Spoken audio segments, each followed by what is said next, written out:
You're back on the air with the Restaurant Brokers. This is Eric and Robin Gagnon, the industry leader in restaurants for sale, franchise restaurant resales, and site location for the food service industry. Today, we're taking the restaurant industry's pulse with Darren Tristano from Technomic and Jonathan Mays from Franchise Times. Eric, you have a question for our learned guest today? Yes. We have a lot of our listeners that may not be in the franchise world or not part of a big, chain of restaurants or anything like that. What are some of the things that a local owner-operator could draw from? I know they go out and they do check Chipotle out, but they can't figure out or anything. What some advice would you have for a guy like that can learn from the bigger chains in their local market and to increase their success in the marketplace? Jonathan, you want to start? Well, I think it really goes back to the earlier point. It's just, as Darren mentioned, it's blocking and tackling. It's making sure that you're hitting on all these, on every cylinder, that that the food is right. If you're developing a concept right now, for instance, making sure the food is prepared fresh and helping customers see that, that it gets prepared freshly. I think, one interesting concept out there is Chuy's, and that's a dine-in Mexican brand, and it's really, you go in there and you actually can see them making the tortillas right in front of you. You can see them making the food, that sort of thing. I mean, that really resonates with customers. It really tells them something when they can see the food being prepared freshly instead of behind a closed door where they don't necessarily know what's going on with the food. So that really, I think that customers really like that sort of thing. But then just making sure that it gets, it's done in a very efficient manner, and the food is and then watching how you're sourcing your food and how you're sourcing your products and making sure that it's sustainably produced and going local where you can, especially if you're just a local operator. I mean, local is where is where it's at. If you're a local operator, you can more easily source your food locally, especially during the right seasons. So just kind of hitting on all cylinders is that's the takeaway that I get from a lot of these chains. So I want to shift gears, because what Eric said is, who's doing it?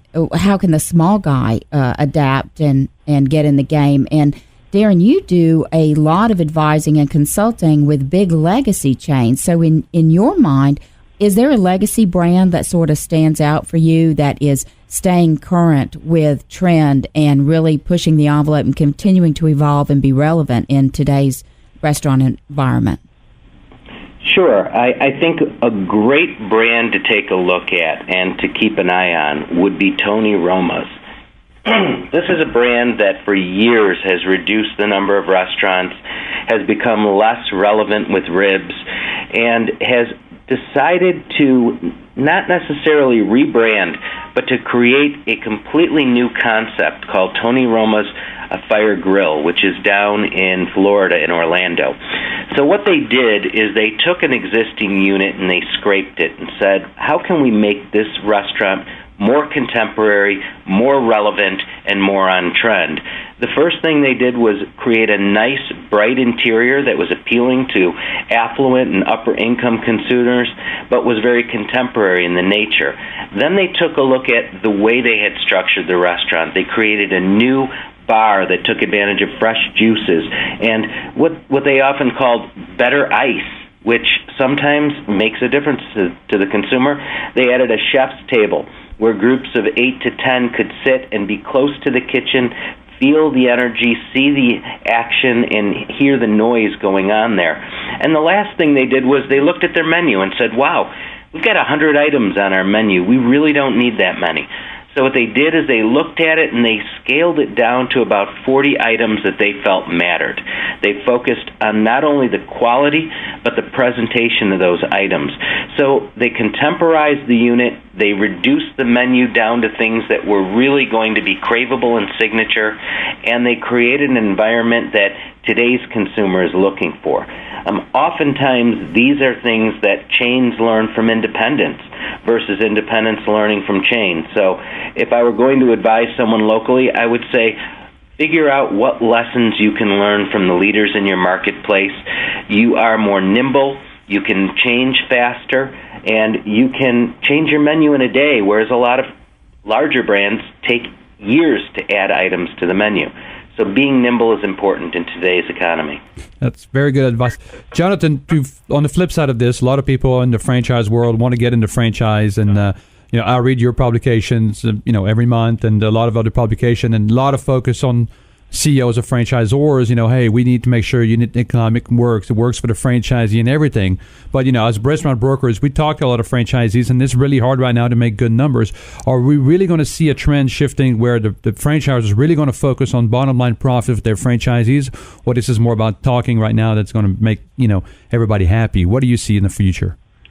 I do get a sense that a lot of franchisors are actually have worked on their concepts to focus on profitability, and if you look at really the best franchises out there, the ones that are really performing, a perfect example is Popeyes.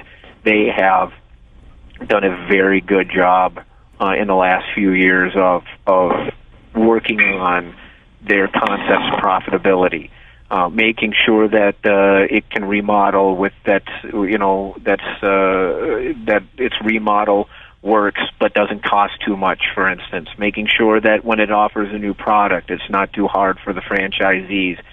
They don't require them to implement a costly new POS system just so the system can gather information on all what their franchisees are doing. So. And their performance really over the past few years has been phenomenal, and there are other concepts that are doing that, and it's if you want to succeed as a franchise in today's market, your franchisees have to succeed, and there are a lot of really ugly examples out there of franchisors that have really not done well at all. Because their franchisees weren't doing well, and franchise executives see that. I think that is absolutely perfect advice, and that's where we're going to have to leave it for this show. We have been talking to Darren Tristano from Technomic and Jonathan Mays from Franchise Times about the pulse of the restaurant business. Remember, you can find us online at WeSellRestaurants.com. Take a moment, like us on Facebook. We're at Facebook.com/WeSellRestaurants. We Sell Restaurants is your industry authority and source for information. We'll be right back.